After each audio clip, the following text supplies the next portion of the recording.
প্রিয় বন্ধুরা, কয়দিন ধরে প্রচুর গরম পড়ছে। আর এই প্রচুর গরমের মাঝে কিন্তু গ্রামের বাড়ির আলাদা একটাই স্বাদ আছে। কারণ এখানেও প্রচুর গাছপালা থাকে।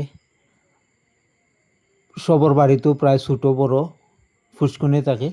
আর যত গরম পড়ুক না কেন, ফুসকুনির পানির মাঝে স্নান করিয়া শরীরটারে ঠান্ডা করা যায়।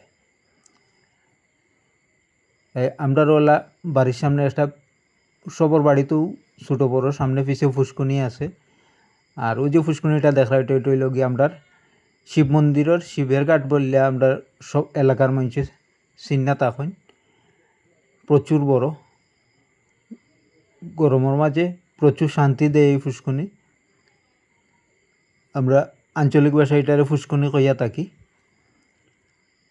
ফুসকুনির মাঝে প্রচুর মাছও ছাড়া হয়েছে। 2-1 মাসের ভিতরে ফুসকুনির মাছ ধরা হইব। মাছ ধরার ভিডিও আপনারা লগে শেয়ার করার চেষ্টা করবো। হোক আমার একটা ছোটো ভাই এই গরমের মাঝে ফুসকুনির মাঝে সাঁতার দেয়। এটা আমরাও দেই, মানে গোসলের সময় স্নানের সময় আমরাও সাঁতার কাটি। এই গরমের আলাদা একটা মজা। সাঁতার না কাটলেও যেমন ফুসকুনির পাড়ে আইয়া বই থাকলে গরমের মাঝে এটা খুব শান্তি লাগে। সাইডো পাড়ে দিয়ে প্রচুর গাছ থাকে, তাল গাছ, নারিকেল গাছ, সুপারি গাছ থেকে শুরু করিয়া যত প্রজাতির গাছ আছে সব গাছও আছে। তো আলাদা একটা শান্তি। আসলে গরমের মাঝে গ্রামের বাড়ির তুলনা হয় না।